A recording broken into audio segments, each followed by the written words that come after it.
if it doesn't make you better over time, if your failure doesn't help you correct things for the next time you play, stop going to the casino.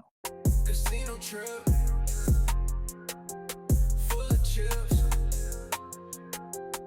Wanna flip, double it.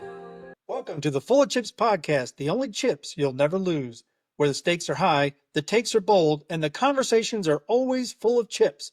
With your hosts, Chris, the Dice Degen, and Craig from Old Bay Craps. You're tuned in to Full of Chips, the podcast where we dive into our own experiences into the world of gambling and share stories straight from the casino floor. Whether you're a recreational gambler, a seasoned pro, or just curious what the buzz is all about, you're in the right place. Each week, we break down the games, talk to the experts, and bring you tips that could tilt the odds in your favor. So grab your lucky charm, stack your chips, and let's roll into today's episode. What is up, everybody? Welcome to episode 56 of the Full of Chips podcast, the only chips you will never lose, with your hosts, Chris the Dice Degen and Craig from Old Bay Craps. Craig, how are we today, and what is going on behind you? Because that is a new background today. Well, hey, I'm excited because we're doing another episode. I missed you. It's been almost over a week since we last recorded. And no, I went on OBC went on vacation finally. I haven't been on a beach vacation in a while, and very nice. Went to Topsail Beach in North Carolina. Very choice. Nice private beach where there was barely anybody, directly in front of the place we were staying, right on the beach. So it was kind of like it was our beach for the week, which was really nice. Very Sounds nice. perfect. You know what? I got tired of dragging the OBC craps table in and out of the back because, again, we have 2 more showings tomorrow. So, we're constantly having showings. So we're constantly having to clean the place daily, which OBC cannot stand doing. But hey, if I got to Swiffer this motherfucker to get out of here, I will. So the OBC table layout is stored in the back. I didn't feel like bringing it out. So I got in front of the curtain tonight, which happens to be a black curtain. So, and it puts me back into the room that has the light dimmer. So hopefully my color will be back. However, on the vacation, I went in the ocean without any sunscreen on the face. So the face will be redder than normal or more red. So enjoy. That's what I've been doing. What's up with the There DJ? you What's go. been happening since I've been gone? Oh, man, since you've been gone, wow. What has happened, Degen?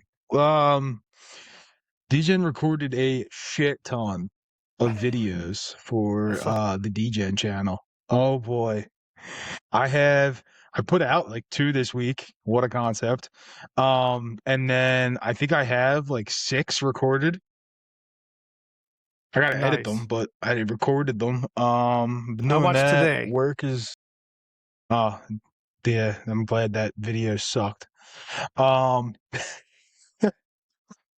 It's funny. Like, I don't intentionally want videos to perform poorly, Sure. right? But like sometimes people send me strategies and I want them to do absolute shit and I don't say this, but Right. like I actually do want them to do absolute shit because I hate the strategy. And today, like I was praying I didn't have any good rolls in that video today, which I didn't, which is good. Because it was just playing like dickhead. And nobody should be playing that way. And I feel like every time I try to record one of those, I have just monster rolls, and it defeats the whole purpose of recording said video. But the one that came out today, shit rolls, it was lovely. But I think that transpired just into my day as a whole, and week as a whole. God, it's been a week. I can't believe I'm glad the week's almost over because I'm so over this week, man. Been a shit week, huh? Yeah, when nothing just goes right. Like you just nothing goes right. That's been my work week in a nutshell. Just nothing going right. Nice. Like, even something as simple as turning the computer on. Nah. Like Can't on get it to Tuesday, work? my computer didn't even want to turn on. And then people start texting me and I'm like, please stop texting me. I'm trying to get onto my computer. And I had to go into the office to get IT help because my computer would not turn on. They gave me a new computer. Yeah. I lost like 95% of my files because they're saved on like the company drive and all this kind of stuff. But because I have a computer active, they can't map me to a new computer. So like they had to figure out how to get my computer on somehow to get me off that computer to then get me onto a new computer. Listen, I don't know all the IT shit. Like I know a lot of IT shit. That shit makes no sense to me. It's like a security thing. So there's no, like hacks and other stuff, whatever. Yeah, it boggles the But mind. yeah, I got like, this is why I was recording a bunch of videos because I couldn't do fuck all at work. God. It's always that. And then when they give you a new one, you're like, this isn't any better than the one I just had. It's worse. I think it's older than the computer I had. It's always worse. Why? I Like, don't know. I don't know. I don't know. I wish I could work off the computer that I'm recording off of right now, but Well, I can't. first, I'd like I to say, sorry you had a bad week. Second, Thank you. can I borrow $500 after watching that video? No. Yeah, right? Third, a kind of week like that makes you want to drink. So what are you drinking? It makes you want to drink. So I have switched it up completely this week. There's no bourbon in the tumbler this week. Oh, No bourbon. I needed some life put back into me. So I went with a transfusion tonight, which for the folks at home who don't know, it's a very common drink on the golf course. It is vodka, grape juice, a little bit of Sprite, a little bit of lime juice. so A whole before lot of vodka, though. So I'll say what I went. Now tonight, you just can't go wrong. Bullet bourbon, a little bit of Diet Coke. All right. But Just what a I little want to bit. tell you is that after taking a lovely sip, Enjoy that sip. So OBC went golf. All right. When you're on vacation? Yeah. Yeah. Nice. I haven't been actual golfing for 7 or 8 years. All right. 7 or 8 years. I went with my daughter's boyfriend who probably plays at least twice a month. Okay. I did not do well. I did manage to keep the original ball going for the first 8 holes. There you go. And then I Pretty shanked good. it and it went to a pond, Chris. We we had a lovely lady named Barbara, probably in her 70s, been doing this for a while. I imagine in her day she was an amateur golfer. She had to give us a lot of tips beforehand, but the 2 most important tips, Chris, were watch out for alligators on 8 and 15. I'm sorry, what? What? I mean, I've been to Rocky Gap in Maryland, and I've been on a green when there was a snake crawling out of a like a creek. That was not. I was timid. I was like a little tense, but it was okay. But I'm sorry, what alligators? Alligators on hole 8, and she said if you see a snout, you're all right. Just stay away from the water. But sometimes they like to lay out on the fairway. I'm sorry. What? No, they don't. So needless to say, we didn't see any, unfortunately. I think it would have been really funny if we had. It would But have been cool. what I want to let you know and let the audience know is that as terrible as my score was, which we're going to put it out there, again, 7 or 8 years I haven't played. Okay. I've only been to a driving range maybe 3 times in that 7 to 8 years. Okay. I had a 113. Okay. I had a 63 on the front 9, but I had a 50 on the back. I was gonna say there was a good improvement on the back 9 after you had a 63 The because reason the I had a quick math 50 was on the, hitting. that's right. The reason I had the first 9 was an adjustment period and adapting to playing again. And it was very well helped with, I brought bourbon, a lot of bourbon with a little bit of Diet Coke in a tumbler. And There I you go. nursed that puppy the whole front 9. But then, So that's Chris, what you needed. You got the swing lube in you, so the back 9 was better. It was looser. Mm-hmm. The decisions were a little bit quicker. You get a little Mm-hmm. looser, quicker in your decision making at the craps table.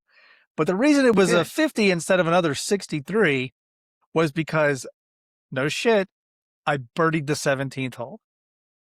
There It you was go. a it was Nicely a done. par 3 17th, and I hit it to within 4 feet of the pin, Very nice. and then tapped it in for birdie. That was my Those are that the was my shots that'll keep you coming back. that's the one that made me. You know what? I think I can do this again. In fact, Chris, I was hurting the entire time because the golf shoes I had, Chris, I think I bought in the 90s, and I'm not too sure my Oh feet were no. fully formed by the end of the 90s. I, I have wide feet. We need to get you a new pair of those, don't we? Better yet, the wife said you should buy a new pair of golf shoes. Record scratch. What? Okay. So she's I mean, all I would have for hopped in the golfing. car immediately. Uh, in the cart, got to get them now. Got to order them. Yeah, she Yep. has given the green light that she wants me to pursue more golfing. Hell yeah. I'm not going to stop her. There's a shit ton of No. courses in South Carolina. I was gonna say where you're moving, you got some nice courses down there. Yeah, very much so. Gonna have to hit them all up. I love when the wife gives you like carte blanche on like go do this. I'm like, you don't have to tell me twice. Like I'm out. See ya. Right. I love Right. it. Makes me so happy Yeah. because like it doesn't happen often, right? Yeah. Oh yeah, totally. Usually we're sitting there like, I mean, for me anyway. I don't know if your wife likes Home Goods and TJ Maxx, but oh god, Sure. yeah, we go into Home Goods and TJ Maxx, and I'm like, fuck, how long am I going to be in here for? But you know what is next to TJ Maxx near me? What's that? Golf Galaxy. Now, not really a fan of Golf Galaxy per se. They're not bad, just not my favorite. Yeah. But never hurts to go in there and look around while she's perusing TJ Maxx. Yeah. Well, back in the day when we first moved in here 26 years ago, it was all about Pier 1 imports. And Mm-hmm. um needless to say, the basket of shellacked sesame seed balls eventually is what started the mouse problem in the house. Well, there you So, go. because the basement was unfinished for the first 10 plus years. So, Mm-hmm. and mice in townhomes, they go from roof to roof. And Yeah. he came down and he found himself a sesame seed ball basket. So what do you think? I came down and I see sesame seeds everywhere. And I'm like, motherfucker. Yep. Probably So, saw a couple mice. yeah. So, It's a that was shame. back in the It's a shame you day. didn't get to see any of those alligators up close, though. That would have been cool. It would have been really cool. And I'm sure we'd try. Definitely know my daughter's boyfriend would have had me get a selfie with a gator in the background. Maybe Yeah. even trying to hold a golf club, but we didn't See, I see would have any, went and tried to touch unfortunately. it. Yeah, no, Like, it's so no. funny because when I went down to Florida last year, um, I went golfing, and there's crocodiles and gators on the course down there. And Yeah. I told the wife, I was like, if I see one, I'm going to touch that thing.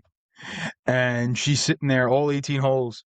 I hope we don't see an alligator. I hope we don't see an alligator because she knows that I'm probably dumb enough to go try to touch one. You would, I knowing would.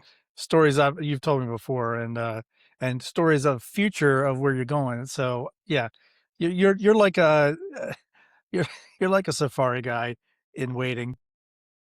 Safari guy, daredevil, don't give a shit. That's me. I like to, live life on the wild side.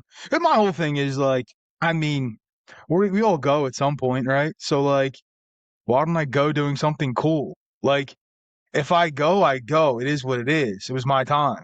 But like, I don't want to croak on the couch. Like, I'd rather be in a cage with sharks or on a golf course trying to touch an alligator. Like, at least I died doing what I like to do, golfing. We don't normally disagree, but I'm going to 100% disagree with you and say dying in my sleep is fine by me. I mean, hell, I live for naps. Us rights can take naps Naps are anytime, good. any day. Doesn't matter if a jackhammer is going off next to me. If I'm tired, I'm out. Doesn't matter. Lucky you, man. I wish I could sleep like that. I Yeah. can't. Like, I can take naps, but like I'm such a light sleeper, man. The dog pops on the couch and I'm up. Like, But you know what the I mean, problem is? We've talked about it before. Yeah, I can take a nap whenever I'm tired, but you and I both know we average 4 to 5 hours of sleep a day. true, true, very, very true.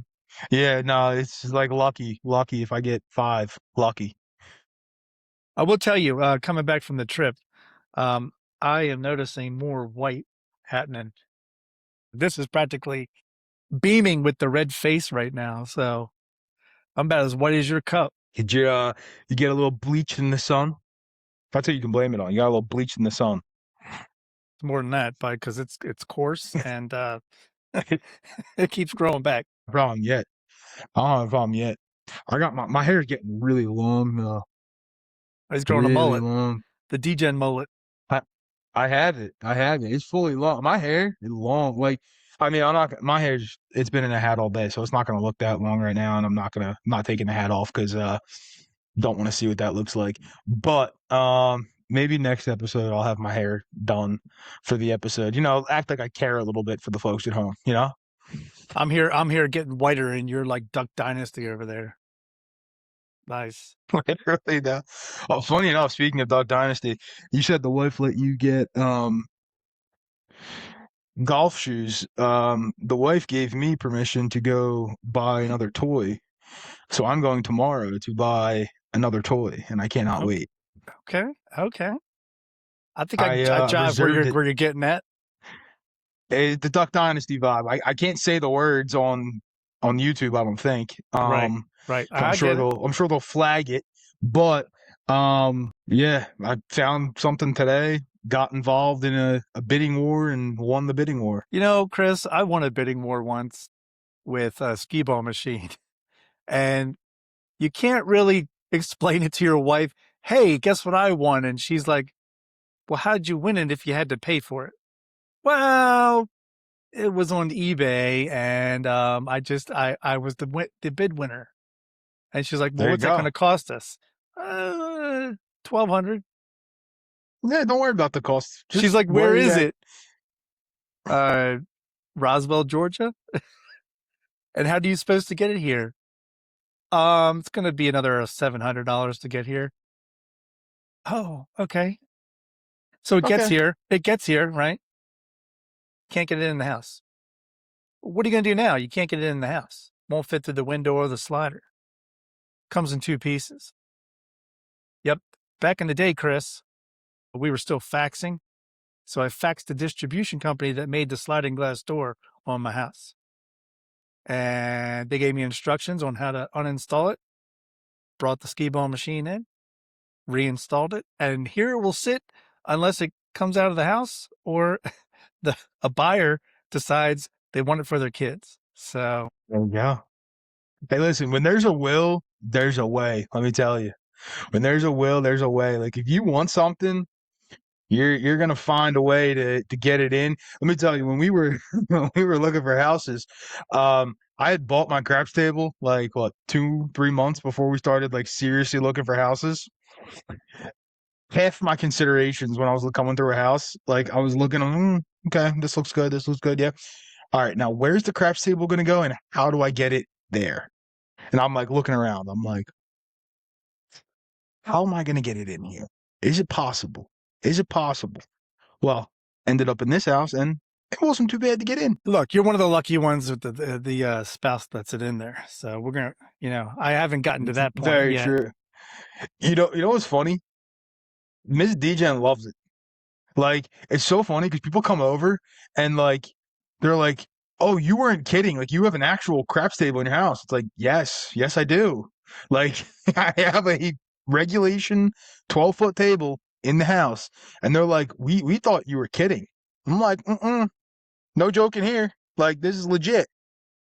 No, you adjusted. It's so funny. Well, we just had somebody just came over for the first time this past weekend, and like I mean they know I have a craps channel and stuff. They've seen the videos, but like I guess they thought like it was like a little tiny like table. And she walked in and she was like, "Holy shit!" I was like, "Yeah, That's like coming this in is and my area." expecting like a pool table and you just get like a bumper pool, which is like a little Yeah, octagon, But they're like, "Oh shit, you have the real deal." Yeah. Yeah, uh-huh. yeah. Yeah, there's like there's like little pool tables when you're a kid that like are like 2 foot by 3 foot with like the like little 2 foot cues that you're like you have to be on your knees, Yeah. play around with. It's like nah, I got full size pool table. No, you're like the only thing it didn't come with is a pit crew. You can Literally, literally to hire a pit crew sometime. Oh man. What a week. You know what, Craig? Though you know how I got my table? How'd you get your table, Chris?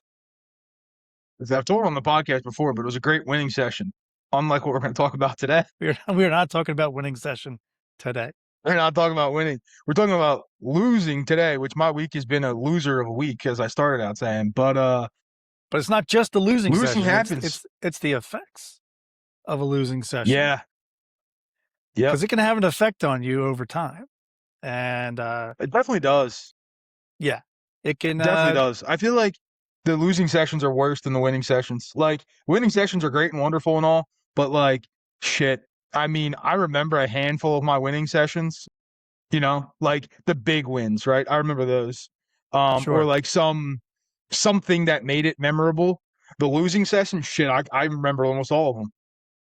Well, I mean, it doesn't just drain your chips because that's what it does every single losing session. You're like, where'd my rail go? Like, why do I see spotless rail that can just be buffed now with a rag? Because what happened? What happened to my play? Now, you kind of showed it in your video that came out, which is what a lot of people do, including me. For the like first 3 years, it's like you play with that abandonment of discipline and knowledge of the game, and you certainly don't have a proper bankroll.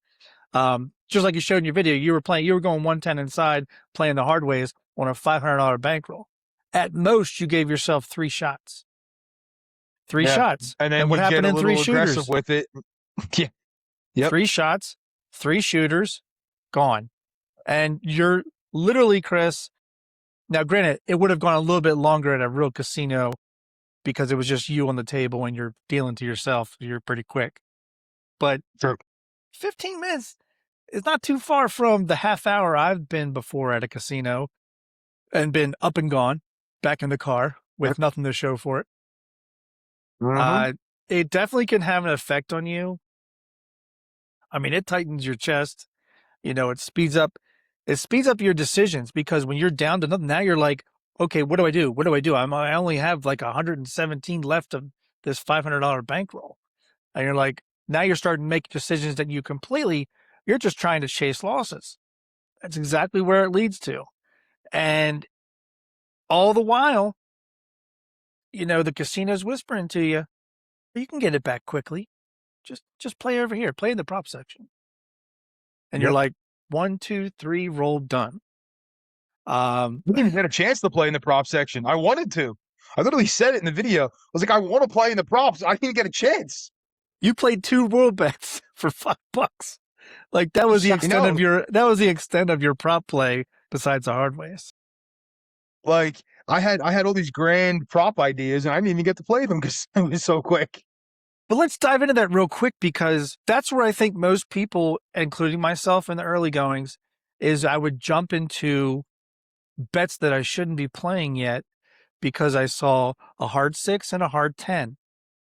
You're like, just because you see them doesn't mean they're going to repeat themselves. It's no indication of the next roll. And you have to believe that you have to be properly bankrolled. But not properly bankrolled to then give yourself the permission or the authority to play like a DJ. You have to be properly bankrolled and disciplined and have a plan and know your bet progressions. It's all encompassing. Otherwise, it exactly leads to a losing session. And the real effect of a losing session is the way it distorts time, because the more you're losing, the quicker you start playing to chase it. And I've never known somebody who had a losing session who spent 12 hours playing, but it happens. I understand that it happens, but most people lose their entire bankroll, and maybe even the money. Maybe they had a money in an envelope and they opened that one too, because they just kept chasing. Yeah. But I've had more sessions end between a half hour and 45 minutes than I've had winning sessions tenfold. And it's sad because if you don't have the proper discipline and the proper bankroll management just to start, you can have both of those things and still have no plan, still have no bet progression, still have no regression or recovery in your game. You're still going to lose. You're still going to lose 100%. over time. And it's like every decision feels heavier. And then, you stop playing your game and you start letting the session play you. Yeah. And That's it's a horrible feeling. It's a horrible feeling. No, it certainly is. You made a really, really good point that I want the folks at home to actually hear again almost, which is the fact that just because you have the bankroll doesn't mean you can just go be a degenerate. It doesn't set you up for success, right? And like you said, you're sitting here and it can really take a confidence hit on you. You can take a psyche hit because you're sitting there and you're like, well, yeah, I had 2 or 3 short shooters, but the fourth one won't be as short. Come on. We all know what's going to happen on that 4 shooter now, right? It's clockwork. And, you sit there and I've gotten stuff from people, even on a recent video that I did with 2 hits and stuff, right? People, well, you're so stupid for turning off after you get your 2 hits because, you're going to be sitting out for the 30 roller. Yeah, you're right. I will be. That's fine. How'd that work out in today's video? 3 shooters, not a single one of them would have gotten 2 hits. So and it was only half the rolls of a 30 roller. Exactly. And you sit there and it really does affect how you want to play or how you should play, because you said the table starts playing you, and if you're not disciplined, the table will play you and you're going to feed right to the casino's hands. That's what they want, right? They don't necessarily want you to come in with some sort of strategy and figure out, all right, this is how I got to play. I got to be able to adapt. And then, when I hit my win goal, I should get out of here. They want you to have to play in a way that you don't want to play. Why? Because then you make stupid decisions, right? You start with 500, 2 shooters knock you down 300. What are most people going to do? They're going to go all in with the 200. Right? Why? Well, I lost 150 on this person, 150 on this person. I only got 200 left. Well, what's the 50 going to do for me? Might as well, get it back a little bit quicker. Oh, yeah. Guess what getting it back quicker translates to? Giving it to the bank quicker more often than not. And the problem with the whole playing like a degenerate too is there's usually no collecting until you get to a number that you want, and greed takes over, and that's the problem, right? You're never happy with what's out there because you could just as easily on that, not specifically today, but on a 3rd shooter or a 4th shooter, you could have made back $100 of the 400 you lost so far, right? What are you trying to do? You're trying to get all 400 back in one shot. It's not going to happen that often. You have to make small chunks at it. But you touched on something with the casino. The casino wants you to continue playing the way you're playing. Because, look, there may be friendly dealers and stuff. It's almost, Chris, I almost equate it to clients at your job. Clients are not your friends. You can have a strong relationship with them, but they are the first people to throw you under the bus. And same thing at the casino. The casinos are not your friends. The pit crew can be friendly and you can have good rapport with them. But at the end of the day, their job is to help the casino take your money. And you made that point earlier about, oh, well, they're just going to they just want me to continue playing and I'm running out of money. The scariest thing for a casino is somebody with a recovery and regression plan, because now you're afraid, because now they're going to take their money back and maybe start over again, but this time do it a little bit differently to be successful. Because the table becomes a mirror at some point, Chris, and suddenly you're not fighting the dice, you're fighting yourself. And when you're fighting yourself, you can physically see somebody getting highly upset at themselves for what they're doing, but they're not stopping. They're continuing until they literally lose. I've told you about the guy at Maryland Live who was with his wife, who spent like thousands, lost it, bought in for another couple of thousand, lost it, bought in for another thousand. Like, those people just want to burn their money because they have it, and they think they can beat the game quickly. Quickly, that's the word. They think they can do it quickly. They think they can win everything back in one hand or one roll, and it just doesn't happen. Why? Because losing sessions really reveal your discipline, and they expose all your emotional leaks. And what do we mean by that? They show you exactly where your game bends under pressure, okay? And if you're honest enough to look at that reflection in the mirror, losing sessions become the most valuable teacher in the casino. Failure may build character. Failure at the casino will also build character within the game, and it will make you better over time. If it doesn't make you better over time, if your failure doesn't help you correct things for the next time you play, stop going to the casino. Because all you're doing is wasting money, and you're wasting your time. You're wasting your fucking time. You will never be a winner at this game because you refuse to course correct. Fair enough, man. Great point. No, it's a great point, because like we can learning from a winning session is easy, right? I mean, it's easy. Oh yeah, I could have done this. I could have pressed this. Blah blah blah blah blah. It's easy. You could figure out 1,000 lessons to learn from some winning session that you concoct in your head. If you can't learn from a losing session, like you said, you shouldn't be playing the game. And realistically, those are the sessions that are actually going to build your foundation for your future as a gambler, whether it be craps, blackjack, roulette, whatever game you want to play. It really doesn't matter.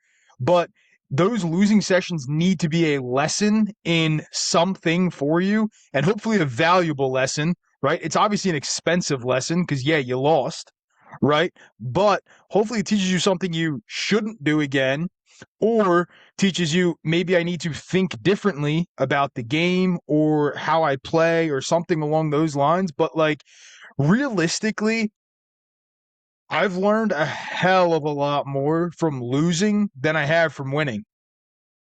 Like, Absolutely. I mean, winning sessions really don't teach you much. Like, honestly, they don't. Like, I mean, yeah, I maybe I learned a new press, or I learned, maybe I got a little bit out of my comfort zone because it was a good roll, and like I learned, I can play at these levels. Fine, whatever, right? How often are you going to play at those levels though?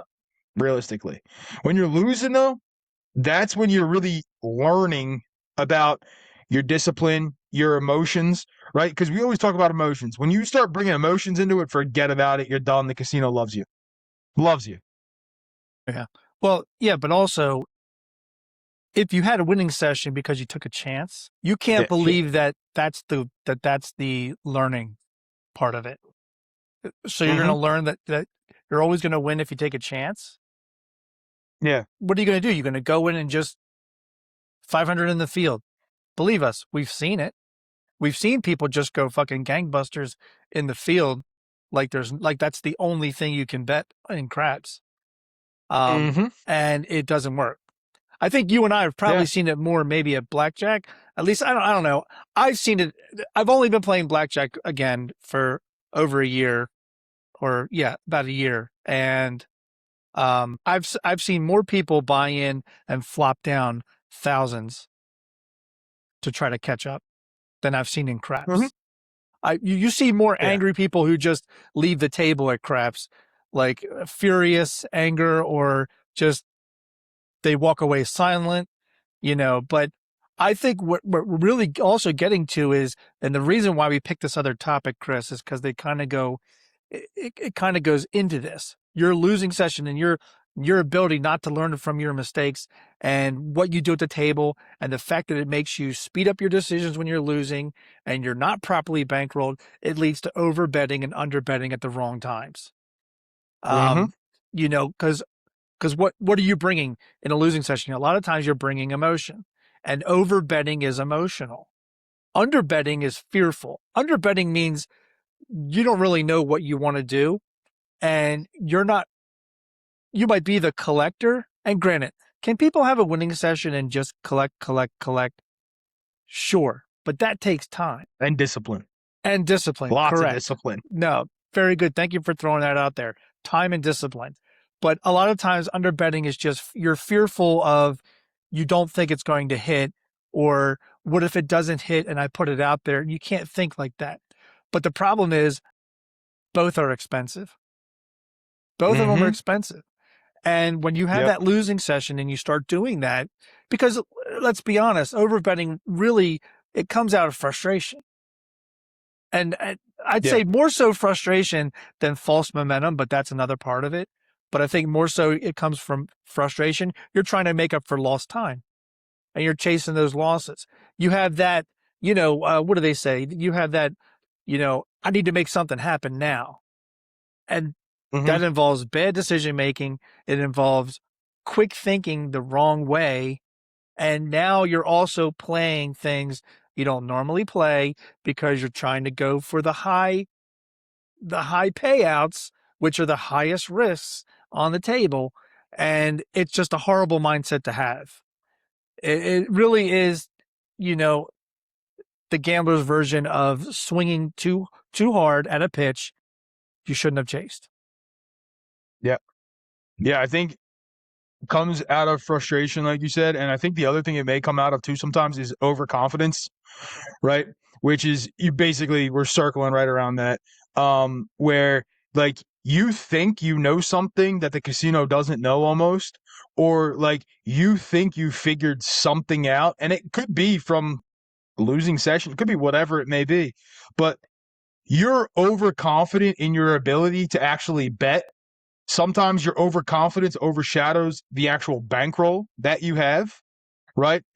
And they're about the same, right? I don't think one's worse than the other. If you're betting out of frustration or you're betting out of overconfidence, I think honestly the overconfidence is worse, personally speaking, right? Frustration, yeah, we all get frustrated. We all make a stupid sometimes mistake when we get frustrated, right? I mean, it happens. I've done it. I mean, I did it at Ellis Island. I was so pissed off. I chucked $150 in the field for no reason at all.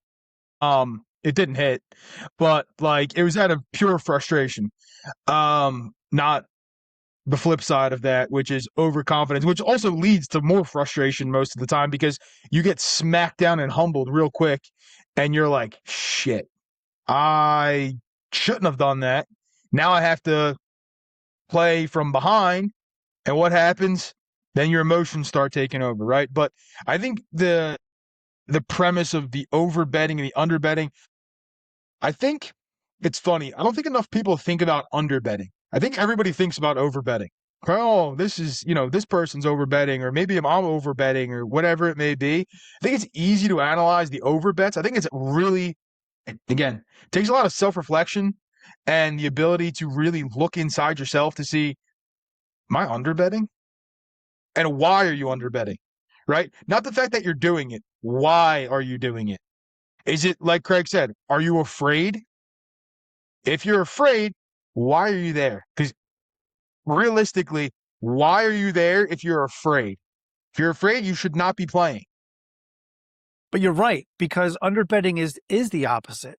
And you see your opportunity, but you don't trust yourself enough to capitalize. And I'm going to bring up something. We're not going to name names, but Chris and I are part of a chat that was going on either last night or early this morning or something. And it was about underbetting, not taking advantage of a long roll. And I think that's where you see it most. You don't usually see it most in a losing session. You see underbetting the most in a winning session or a heater. And that can happen. That can happen too. I think you can have it in both a losing and a winning, but you definitely see the underbetting because you always come out of it. You're like, oh, it should have done this. Oh, it should have done that. Okay. Most people who say that don't practice it at home. They're not practicing their bet progressions at home. You know, if I ask Chris, how would you play your 8 and 6 on a heater if you had 12 eights? You're going to spit it out. You're going to be like, okay, at this point, at this particular roll of the 8, I should be at table max. You know, we've heard stories, plenty of stories of people like Ed, people like Gargoyle, who are at table max, and they know exactly what roll they should be at table max. But you have to recognize the table to do that. You have to know your bet progressions to do that. Underbetters don't do that. They're afraid to make the bet, but also you're right. It's not always being afraid. It's also you're not practiced. You're not practiced or experienced enough to know that you're underbetting. And once you know that you're underbetting, you know how to take advantage of a heater. Because right now you're playing small when the table is screaming for you to play big. And you don't. You don't take advantage of it. You're like, you're the same bettor, or you're the half presser, when really you should be power pressing at this point. The person's throwing 6 sixes. Full pressing or something. Yep. Right. I think the real mistake isn't the size of the bet either. Sometimes it's the timing. You underbet at the very wrong time. You have to recognize, and we say that you have to read the table, and we're doing it for a reason. And there are multiple times that you should be reading the table. When you first walk up to a table, you should be reading the rails. You should be reading the table. You should be asking the pit crew, how's it going? How's it been going? Has it been cold? Has it been, sometimes you get, you just missed a 48 roll heater. Okay, well, let's try to reignite that, let's see some good energy. But because craps is a rhythm game, Chris. And when your bets fall out of rhythm, your bankroll follows. And I think that's what we've seen plenty of times. Yeah, I had to look back at this chat because I wanted to make sure I was being factual. Because it's, and I'm not going to give away the exact things of the chat and the rolls and all that kind of stuff, but premise behind it: long roll, lots of 6s and 8s, made virtually no money. Right? Is it? Like you said, it's a big piece of it is the lack of practice, right? But I think at a certain point, it also comes down to just not being knowledgeable enough, like genuinely. And this might rub some people the wrong way. And if it does, I'll apologize in advance. I usually don't apologize for anything I say, but I will apologize for this one, just because I think it takes practice and guts to be able to learn, I guess, how to play at higher levels and to get experience there and step out of your comfort zone. But I mean, holy hell, Craig, if I told you that I was going to roll 12 6s and 12 8s, at a certain point, get your thumb out of your ass and start fucking betting. And this is actually getting me a little bit annoyed right now because I'm going to say this. We happen to know that maybe sometimes people are not in it for the winning the money. They're in it for the True. And if you're in it for the comps, you tend not to win as much. Facts. I also think there's a identity crisis involved as well, where you can talk a big game, then the results just don't freaking show. You're right, because here's the thing. Ed, of all people, and I think he would agree with this statement here, the best players aren't the ones who bet big or small. They're the ones who bet correctly for the moment the table is in. Facts. Because you read the table and you're like, you know what? I'm reading the table and it's telling me right now, go for it. Yeah. But also with that, right? At a certain point, you're sitting there, right? And it's okay, I don't care if you're a little timid or whatever you are. If you're going to be sane betting, right? You're sitting there, you're same bet. The damn bet is paid for. Start pressing it up. And I am very careful with telling people how they should be playing and how they should bet, right? You very rarely ever see me say anything, especially to people I don't know. I will not say anything because I don't care. I don't know you. I don't care. I really don't. But people that I do know, I'm going to sit there. Like, Craig, if you were sitting next to me on a table, right, and the seventh eight just rolled by and I still see your eight sitting at $30, I'm going to look at you and be like, dude, what the hell are you doing? No, Like, what are you doing? you're, Genuinely, you're what are you doing? you're exactly right. If it was me and you're looking at me, 100%. But then we have to think of there are people who love the game of craps, but they're not in it to win money. They're in it to entertain themselves. And True. so they're okay with the same betting. We don't know the motivation behind what each person at the table is and why they're doing what they're doing. We just know that the majority of the people we see at the table don't press when they should. They collect too much without pressing, and they walk away losing session. Facts. I'm going to say it right now. If you're going to sit at the table and same bet, why even take up a spot? Why? Like, listen, Yeah. I understand you get slow, steady wins sometimes. Fine. Right? But you got to evolve at some point. You got to learn that bets can be pressed. And I'm not saying you have to do it on every shooter. I am not saying that. All right. I don't expect you to go balls to the wall on every shooter because, yes, you'll see me same bet on people I don't know that well. Right. But I'm also not afraid to take advantage when they're having a good roll because believe me, I will take advantage of it. Right. But like if you're sitting there and just every bet is the same bet, regardless of who's shooting, like you're never going to have big wins, right? You may not have big losses, but I can guarantee you over time, you're probably going to have more losses than you're going to have wins. 100%. And I will say this, and for those who want to call me a hypocrite, put it in the comments because I don't give a fuck. Hashtag no one cares. But if you're going to call me a hypocrite, fine. I have learned a tremendous amount in these 4.5 years I've been playing craps. On average, I am a non-winning player. However, the times that I have won the most money at sessions are the times where I told myself, what are you waiting for? Just bet the way you want to bet. And when I've done it, for some reason, it seemed to have worked those times, and I came out a winner.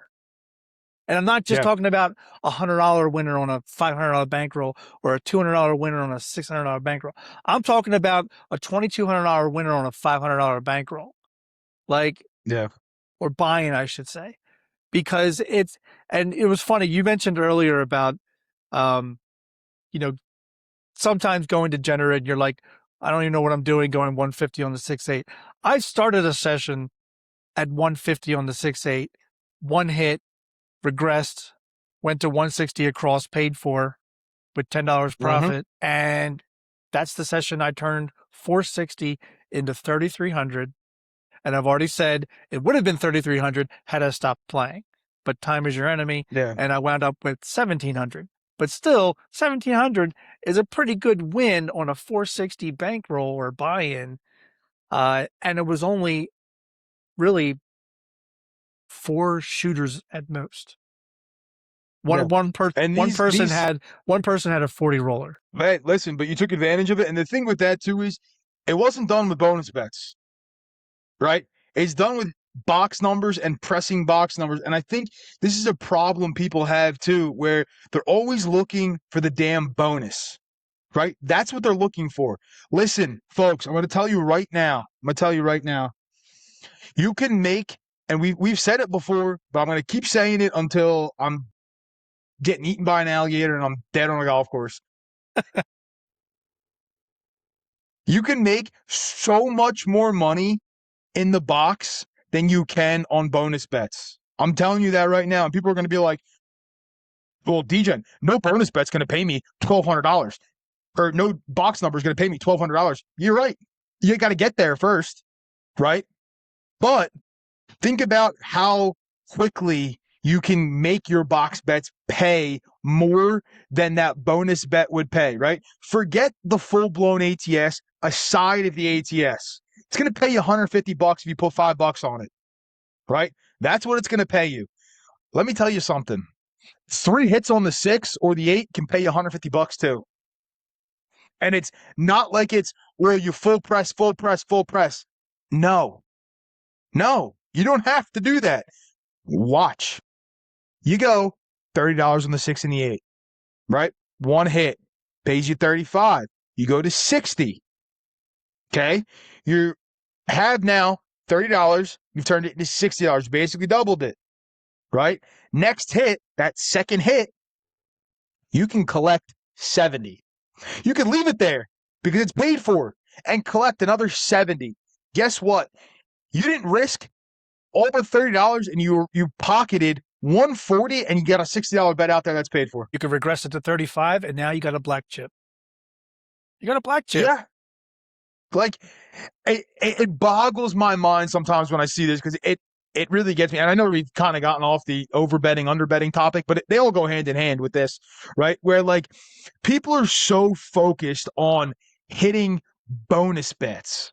And I'm sitting here and I'm like, stop actively looking for that shit and just keep doing what you're doing. Because right? Here are the best rolls. And I don't mean to get it. Here's the best roll is when people are having trouble getting that last number on the ATS, you're going to hear rumbles around the table of nobody fucking cares. They're hitting box numbers. Yeah. That's the phrase I hear all the time.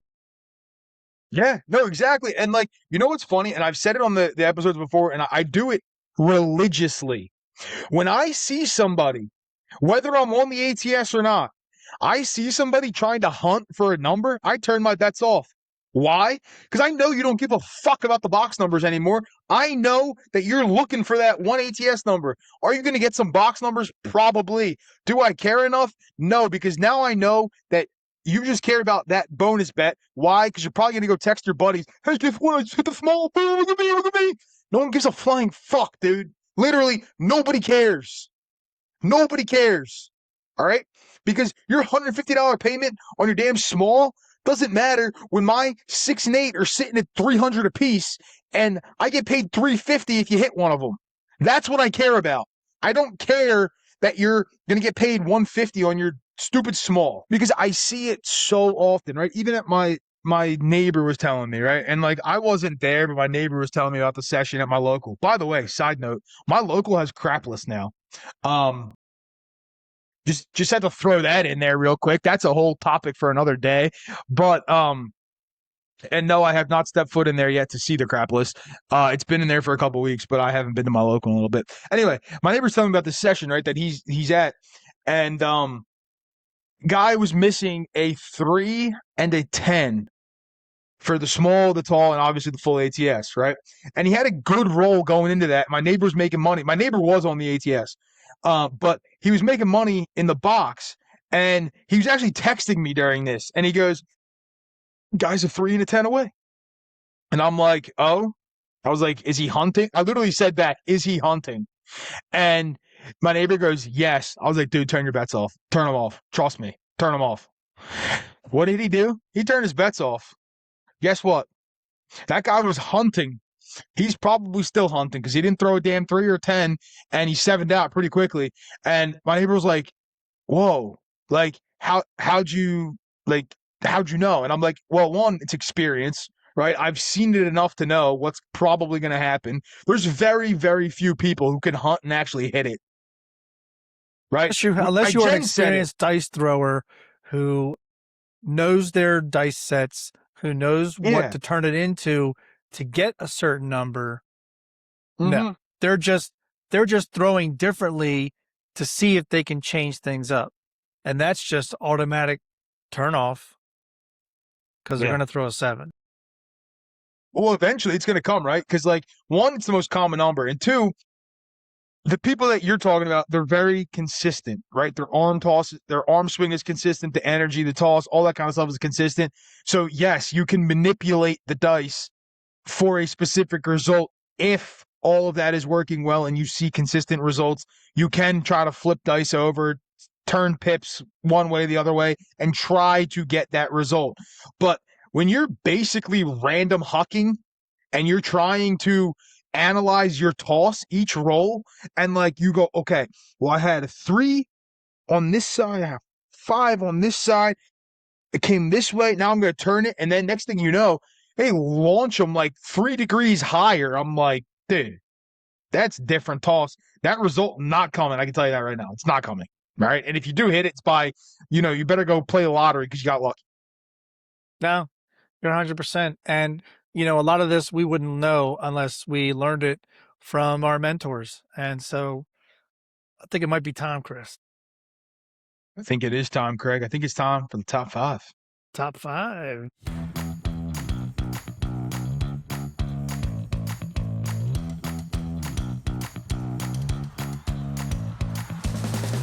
Top 5. And our top 5 today is the top 5 mentors that have altered the way we play craps. Oh, boy. I know. This is a good one, I'm just Craig. going to preface this with one. there are a lot of people. We could only choose 5. Just like when we did the athlete top 5, there are tons of athletes that Chris and I love and that are famous and experienced and goats in their own right. We can only pick 5. All right. So yep. I'm really hoping that Chris's list is a little bit different. I'm sure there might be 1 or 2 that we both agree on. They might be different positions, but it'll be interesting. I put my political hat on for this one, Craig. Oh shit. I actually didn't name names. Okay. All right. I have personality traits, whatever it may be. I did not actually say like Craig is my mentor for this. Well, I did. So I will tell you what the generic is, but then I will also tell you who I think matches that and why. There you go. I may throw some in here and there, but we'll see. All right, Craig, give me number 5. All right. My number 5 is the emotional minimalist. And this mentor, thank you, shout out goes to Waylon from Waylon's Weight Craps. He's the one that changed everything by proving that fewer emotions you bring to the table, the more chips you leave with. He is fully aware of the 7 and that the 7 is part of the game and not something to avoid. He plays with an expectation and brings a proper bankroll accordingly. So thank you, Waylon. There you go. Shout out Waylon. Brother Waylon. All right.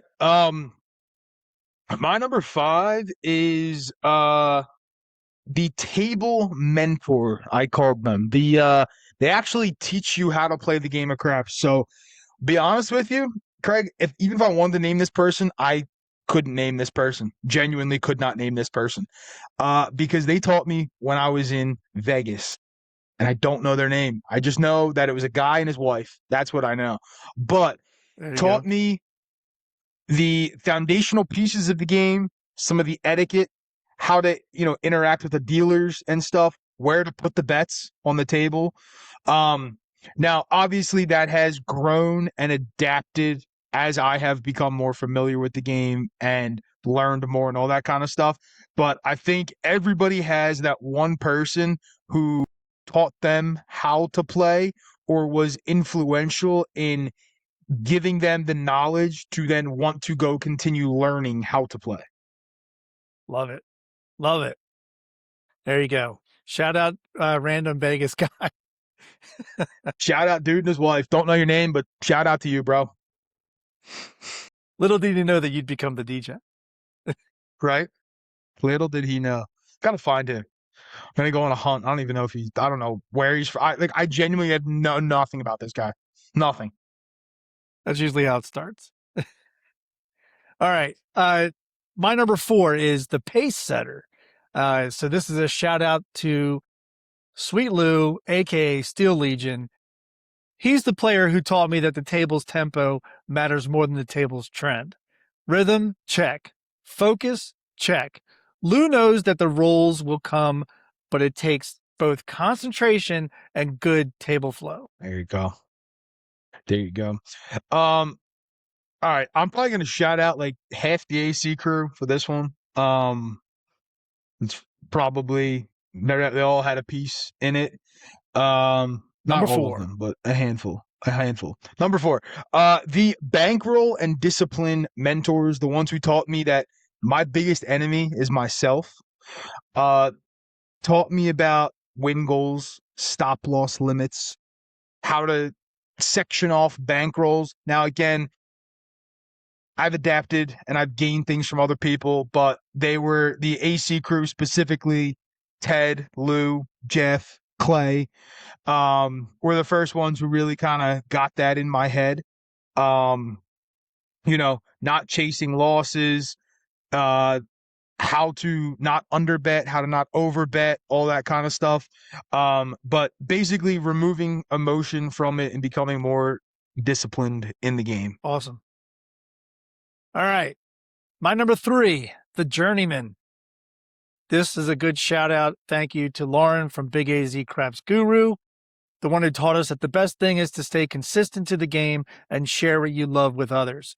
Whether it's his educational videos, nighttime contests, or his amazing meetups, Big AZ's passion for the game is like no other. Although degeneracy and humility are part of the game, doesn't matter. You live for bringing your all at the table every time. Yo, Big AZ's a legend. All right, number 3 goes out to all the YouTubers I actually respect. I'm not going to name all of them, but if I respect you or not. They are the betting system mentors. All the ones who have posted different ways of playing. Some of them post the same ways of playing, whatever it may be. But opening eyes to a wide variety of different ways to play the game, different systems, different betting progressions, all that kind of stuff, have shaped how I tend to play, how I want to play, and how I can adapt on the fly to play given the table conditions. Shout out to all of them. The respectable ones. There you go, the respectable ones. Sounds like a craps community, the respectable ones. Their own craps crew, if you will. All right, number 2, the Dice Reader. Shout out to Ed from Roll to Win. Not mystical, just meticulous. He showed us how to track patterns without falling into superstition. He taught us knowledge, bet progressions, education with the dice, and if you're able to combine all those, you will make money. After all, he's not there for entertainment. You want that? Go to a show. He's here to win. There you go. And he rolls to win. My number 2 kind of goes along with Ed, is the dice control mentor. So there's been quite a few, Ed, G, Jeff, Bo, Heavy. I'm probably forgetting a few people, and if I am, I'm sorry. But quite a few people who have had an impact on sets to use. Oh, how could I forget Clay? Clay loves giving me different sets to throw. Especially that all 7 set. Love that thing. Don't baby them bitches. Exactly. Which I know he learned a lot of that stuff from Howard. I never had the chance to meet or take any classes with Howard or anything like that, but I know his philosophies have shown through the individuals who I have mentioned. But working on different tosses, sets, grips, the consistency in the toss, the landing zone, all that kind of stuff. So did I ever think that I would want to become a dice influencer and go on that journey? No, probably not. But through the influence of a lot of people and a lot of help and tips and pointers and all that kind of stuff, have gone down that. So number 2 is the dice control mentors. There you go. There you go. I like how you give them a shout out to a broader base of mentors. So anybody who I've missed on my list just goes under Chris's, just vicariously, since I know him. So, all right. My number 1 mentor is the bankroll management surgeon, and that's Jeff from Mid-Atlantic Craps. He made me understand that bankroll management isn't math, it's survival. Always know where you are in the rail. His live shows from years past are no different than the way he plays at the casino or playing next to him in person.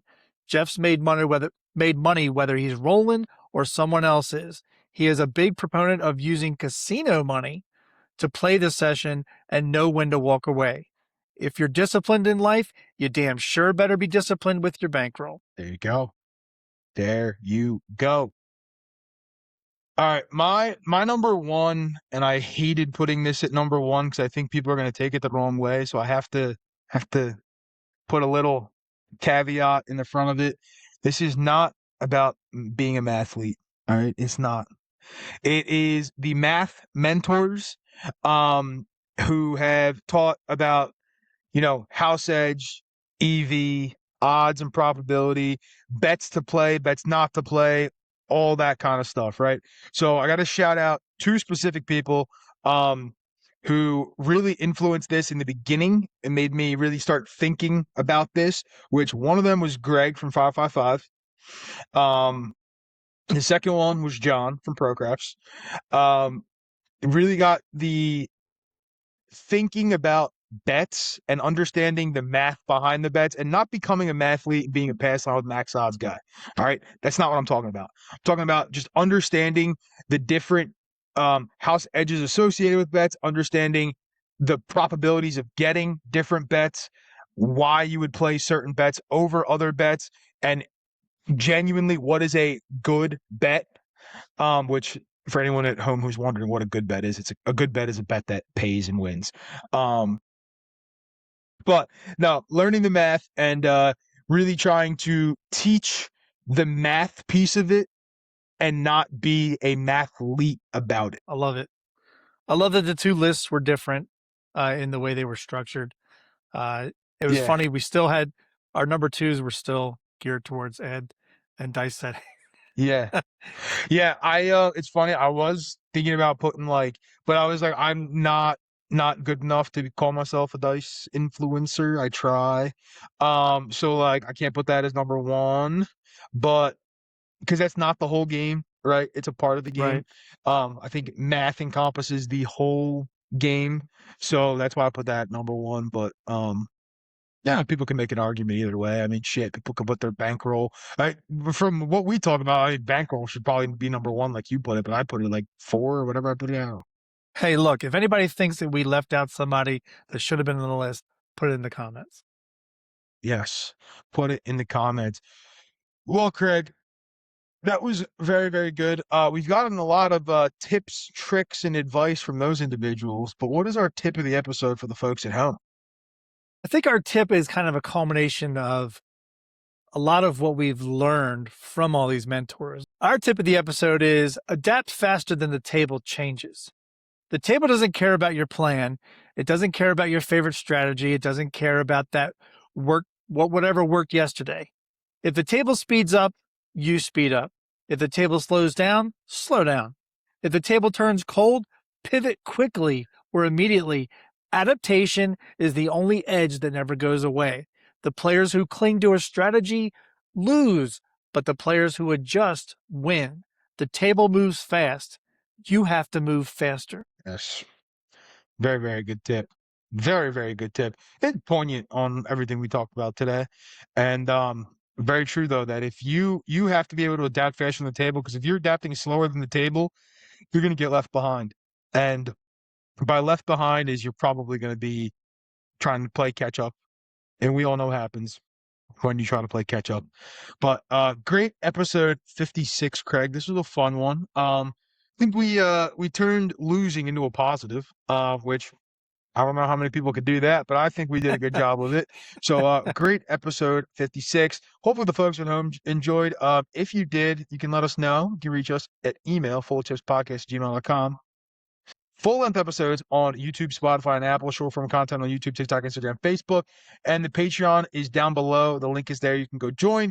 And if you do go join, maybe you'll see yourself on an episode with us because we want to have the Patreon folks join. We have a couple who are interested. We want a couple more. All right, like panel-type discussion, sitting around a campfire, telling crap stories. Maybe we're sitting around, a craps table. Who knows? But go tap in there if you want to join. Let us know. And Craig, take us out in episode 56. All right, that wraps another deep dive into how losing sessions twist your decisions and how bad timing on your bets can turn a small mistake into a full-blown derailment. If today's episode made you rethink a habit, recognize a leak, or sharpen a move, good. That's the whole point. Take what you learned, carry it to the felt, and let the table feel the difference. This is where discipline becomes identity, where adaptation becomes advantage, and where every roll becomes a chance to adjust your session. Thanks for hanging out with us. We'll see you next time, fully dialed in, fully present, and always full of chips.